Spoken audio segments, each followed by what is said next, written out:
નમસ્કાર બાળકો, કેમ છો? મજામાં? હવે તમારા માટે ખુશખબર તો તમને મળી ચૂક્યા હશે કે સરકાર કોર્સમાં 36 થી 30% ઘટાડો કરવા જઈ રહી છે. એટલે આપણે પણ એ લિમિટેશનને ધ્યાનમાં રાખીને જ ભણાવી છે. કદાચ તમને મિત્રો જાણીને આનંદ થશે કે આપણે ચેપ્ટર 4માં જે ટોપિક બાકી રાખ્યા છે, સીબીએસઈમાં તો એ કોર્સ કેન્સલ જ થયો છે. હવે વિચારવા જેવું છે કે આપણે ગુજરાત બોર્ડવાળા જો એ જ ટોપિક કેન્સલ કરે તો આપણે ફાયદારૂપ છે. આજે મિત્રો બાકીના જે 3-4 દાખલા રાઉલ્ટ અને હેનરીના નિયમના એ પતાવી દઈએ અને ત્યારબાદ નાની નાની વસ્તુ લઈ લઈએ. કેમ કે વોન્ટ ઓફ ફેક્ટર આઈ અને એવી બધી વસ્તુ કદાચ કેન્સલ કરે તો આપણે પહેલા રાઉલ્ટ અને હેનરી જે લીધા છે એને સંપૂર્ણપણે પતાવી દઈશું અને દાખલા જોઈ લઈશું. ત્યારબાદ નવા ટોપિકમાં જરૂર પડે તો આગળ વધીશું.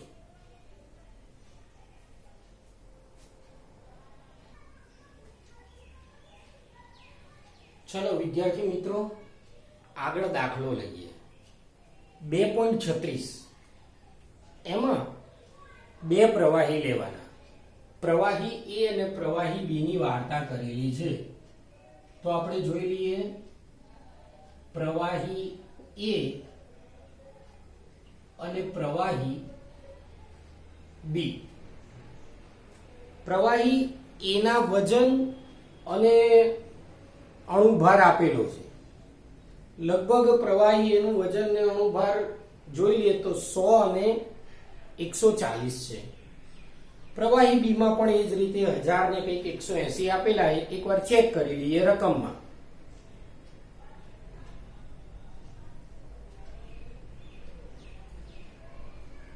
ચલો એ જ રીતે છે કે આમાં પ્રવાહી એમાં વજન, જેને આપણે ડબલ્યુ એ કહીશું, 100 ગ્રામ અને અણુભાર એમ એ વડે દર્શાવીશું 140 ગ્રામ પ્રતિ મોલ. પ્રવાહી બી માટે ડબલ્યુ બી 1000 ગ્રામ, એમ બી એનો અણુભાર કંઈક 180 ગ્રામ પ્રતિ મોલ છે. આ બે વસ્તુ આપેલી. લગભગ પ્રવાહી એ કે બી બેમાંથી એકનું શુદ્ધ સ્થિતિમાં બાષ્પ દબાણ આપેલું છે. ચેક કરી લઈએ.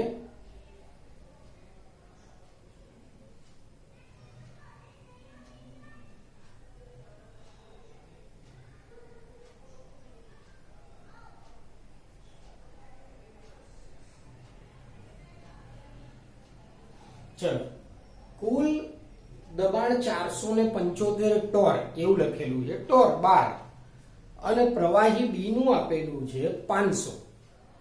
તો એના માટે લખી દઈએ પી કુલ બરાબર 475 ટોર, કે આપણે 12 લખીએ, અને પીબી 0 512. તો આટલી માહિતી છે. બાકી બધી માહિતી મળી રહે. જો આટલી માહિતી આપણી જોડે હોય તો બાકી બધી માહિતી મળી રહે. જે વસ્તુ શોધવાની હોય બધી. તો પ્રવાહી એનું બાષ્પ દબાણ પહેલા શોધી કાઢીએ, એટલે PA0 શોધી કાઢીએ.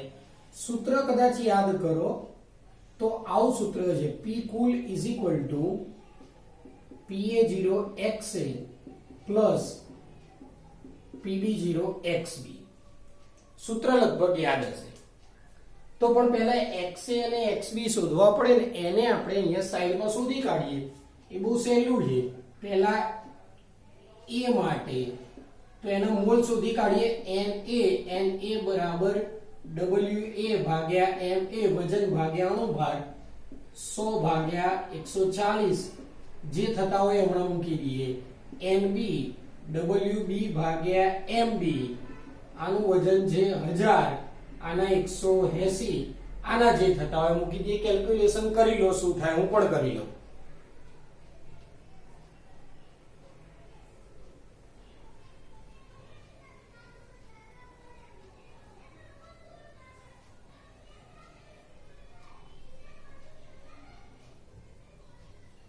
ચલો આનું થશે 0.7142 અને આનું થશે 5.55. હવે x a શોધી કાઢી. x a એટલે પોતાના મૂળ na નીચે na પ્લસ nb. na બરાબર કેટલા 0.7142 અહીંયા 0.7142 વત્તા 5.55 0.7142 આનો સરવાળો કરો કેટલો થાય. સરવાળો કરી જો 42 તો લગભગ એમને એમ આવશે. 5 ને 1 6 12 નો બગડો વધી 1 6.2642. આનો ભાગાકાર કરી નાખો અને મૂકી દઈએ કિંમત.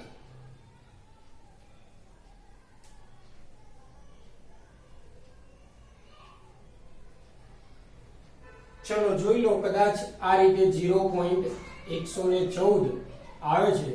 xb બરાબર 1 માઈનસ xa 1 માઈનસ 0.114 જવાબ આવશે 0.688886. xa xb પહેલા શોધી કાઢવાના. શોધી કાઢ્યા હવે કિંમતો મૂકવાની. અહીંયા p કુલ કેટલા આવશે 475. p એ 0 કેટલા તો એ શોધવાના. xa બરાબર કેટલા તો xa ની કિંમત આપણે 0.114. pb0 કેટલા તો pb0 500.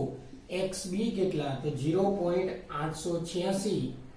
475 એમને pa0 0.114 એમને એમ રાખવાના. આનો ગુણાકાર પહેલા કરી નાખવાનો જે આવે ચેક કરી લઈએ. તમે ગુણાકાર કરી લો.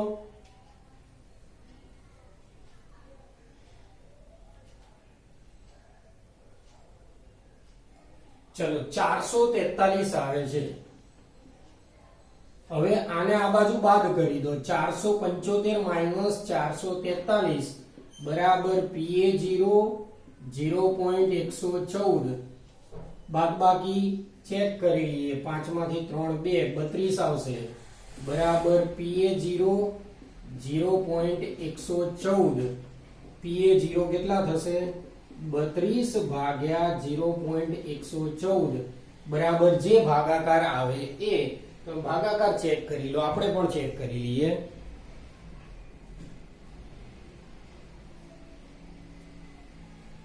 લગભગ 280.70 બાર કે ટોર તમારે જે લખ્યું હોય. હવે આ થયું pa0.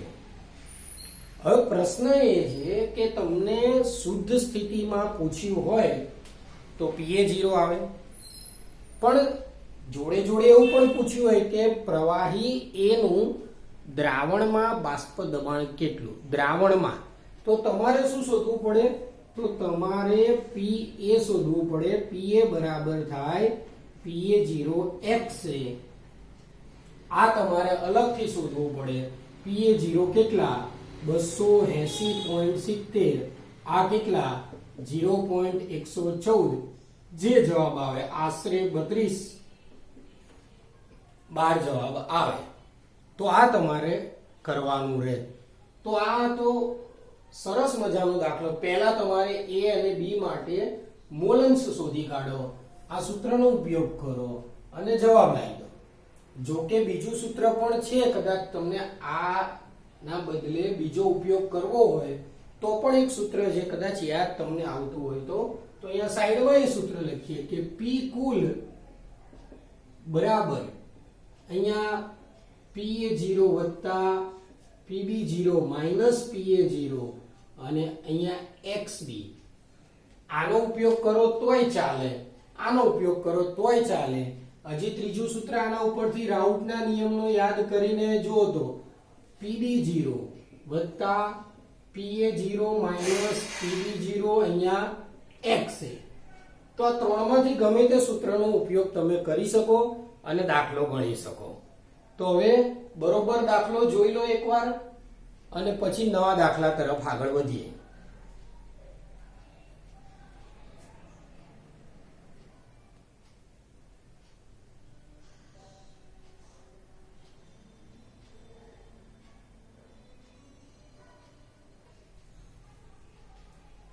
ચલો બાળકો, એના પછીનો નવો દાખલો હેનરીના અચળાંકનો બહુ જ સહેલો જ છે.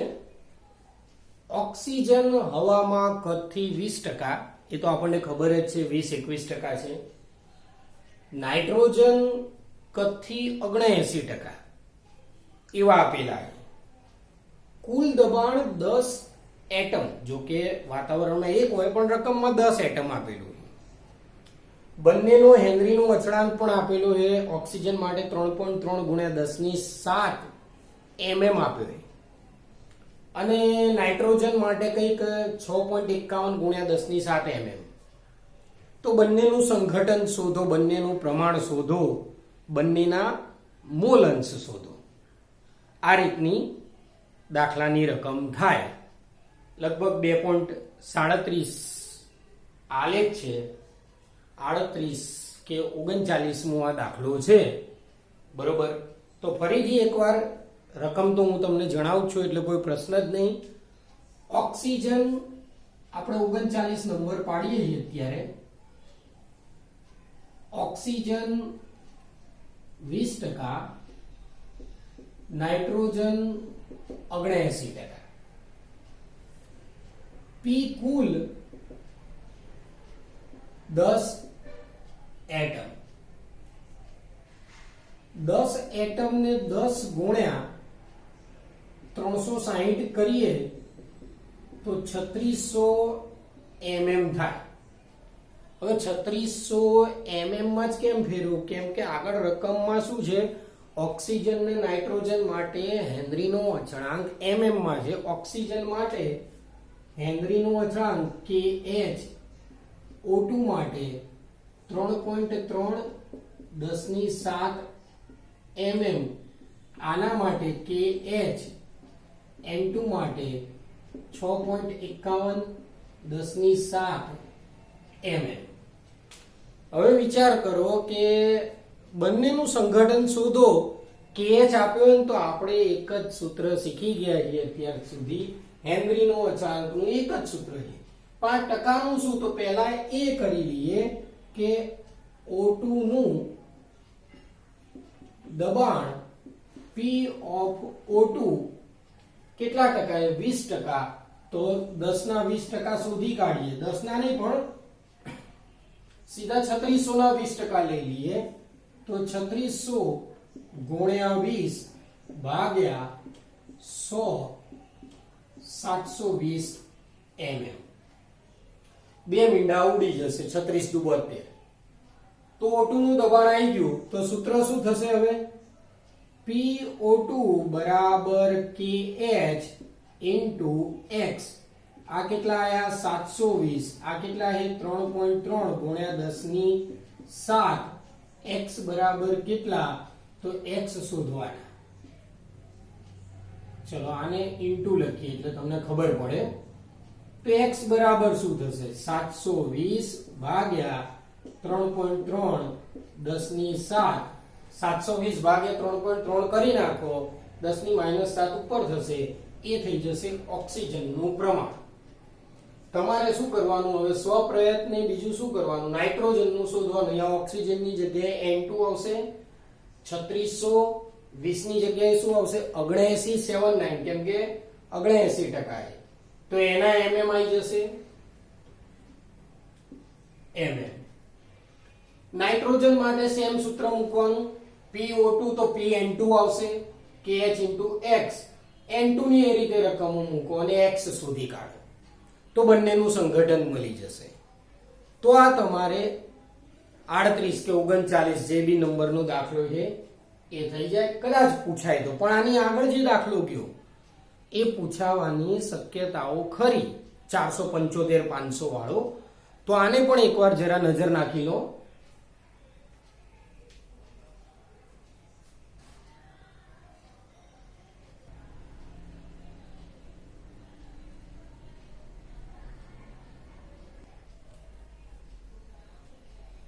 ચલો વિદ્યાર્થી મિત્રો, હજી બીજા 2-3 નાના દાખલા અને મોટા દાખલાઓ જેની આપણે ચર્ચા કરવાની છે.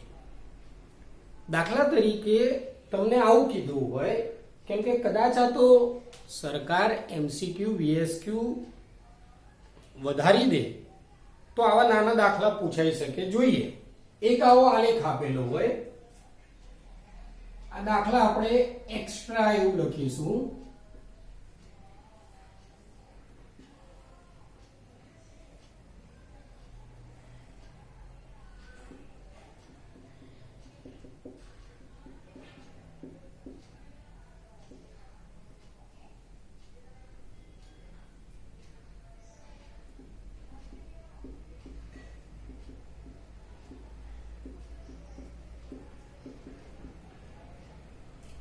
આટલી રકમ છે બાળકો, બરોબર જોઈ લો રકમને, ચેક કરી લો. આવો આલેખ છે, આટલી રકમ છે અને એવું કીધું છે કે પી કુલ શોધો. હવે શું કરવાનું? આના ઉપરથી પી કુલ તો બહુ જ સહેલું છે, આપણે સીધું સૂત્ર જ મૂકવાનું છે. કયું સૂત્ર? પી કુલ બરાબર સૂત્ર શું? PA0 XA plus PB0 XB. ફરી પ્રશ્ન થાય કે આ બધી વસ્તુઓ લાવી કઈ રીતે? તો PA0 કોને કહેવાય? આલેખમાં જ્યાં XA બરાબર 1 લખ્યું હોય, સાંભળજો, XA બરાબર 1 આલેખમાં અહીંયા લખ્યું છે, તો એની ઉપર વાળો 60, તો આ 60 PA0 થઈ જશે. XA એટલે શું? XA એટલે એના મોલન્સ. મોલન્સ નું સૂત્ર શું? પોતાના મોલ ભાગ્યા કુલ મોલ. તો પોતાના મોલ એટલે Na, કુલ મોલ એટલે Na પ્લસ Nb વત્તા Pb.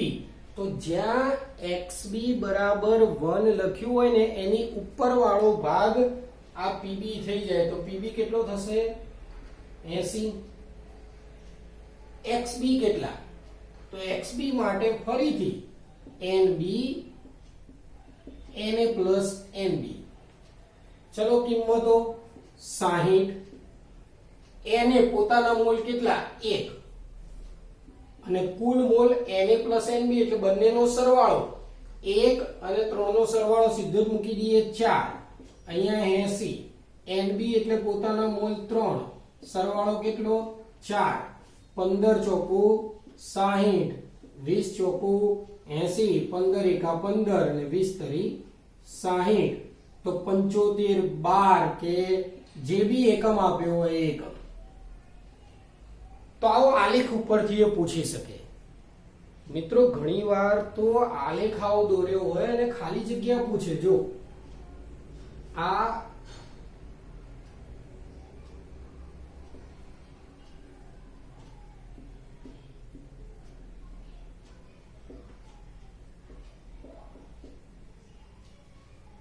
આવો આલેખ દોર્યો હોય, અહીંયા XA બરાબર 1, XB બરાબર 1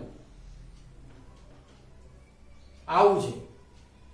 હવે આમાં આને આપણે શીખી લઈએ, પછી ખાલી જગ્યા જેમ પૂછાય એમ તમારે કરવાની.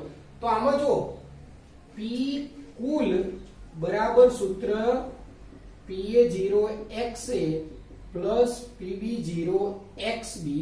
સૂત્ર તો આ જ ઉપયોગ કરવાનો. P કુલ કયું લેવાનું? તો P કુલ આ લાઈન લઈ લેવાની, CF. જો આવી ખાલી જગ્યાઓ હશે ધ્યાન રાખજો. PA0 કયો લેવાનો? આપણે શું શીખવાડ્યું હતું? જ્યાં XA1 હોય તો આ XA1 અહીંયા, તો આટલો ભાગ તો શું થશે? AB. XA કયો લેવાનો? અહીંયા તકલીફ થઈ જાય. XA બરાબર 1 ના લઈ લેતા, નહીતર ખોટું. જો XA શું લેવાનું તો બાકી રાખીએ. PB0 ખબર પડી જવી જોઈએ કે જ્યાં XB 1 હોય ત્યાં, તો કયો થશે? ED. બરાબર. ED એટલે ઇન્કમ ટેક્સ ડિપાર્ટમેન્ટ ના સમજી લેતા પાછા. XA જ્યાં XA ની શરૂઆત થાય ત્યાંથી જવાનું આ ભાગ. આટલેથી આટલો ભાગ XA માં નહીં લેવાનો. જે XA1 લખ્યો હોય ને એ ભાગ XB માં જતો રહે, એટલે અહીંયા BC આવશે, અને XB1 લખ્યો હોય ને એ ભાગ XA માં જતો રહે, અહીંયા CD આવશે. કેમ કે અહીંયા XA બરાબર 0 થી શરૂઆત થાય અને અહીંયા XB બરાબર 0 થી શરૂઆત થાય. ઇનડાયરેક્ટલી XA 0 થી સ્ટાર્ટ કરીએ અને C સુધી એને XA લેવાનો, અહીંયાથી શરૂઆત કરીએ અને XB લેવાનો. આ સૂત્ર થાય. હવે પરીક્ષામાં શું હોય એ સમજીએ. પરીક્ષામાં આવું પૂછ્યું હોય કે CF બરાબર ખાલી જગ્યા કૌંસમાં CD વત્તા ખાલી જગ્યા કૌંસમાં BC. આવું હોય એક આવો પ્રશ્ન. બીજો પ્રશ્ન આવો બી હોય CF માઈનસ ABCD બરાબર ખાલી જગ્યા, એવું પણ હોય. ઘણા બધા ટૂંકમાં આના ઉપરથી પ્રશ્ન બની શકે, જે બનાવવા હોય એ બની શકે. તો આ રીતે થાય. ઘણીવાર ED બરાબર પૂછ્યું હોય કે ED બરાબર શું થાય, તો શું થાય? CF માંથી પહેલા આ બાદ થશે, AB અને CD, નીચે શું આવી જશે? BC. તો આ નાના નાના લોજિક પ્રશ્ન કહેવાય. તો આને પણ તમારે થોડું ધ્યાનમાં રાખવું જોઈએ. હજી બી થોડા આના દાખલા છે જે પૂર્ણ કરીશું જ.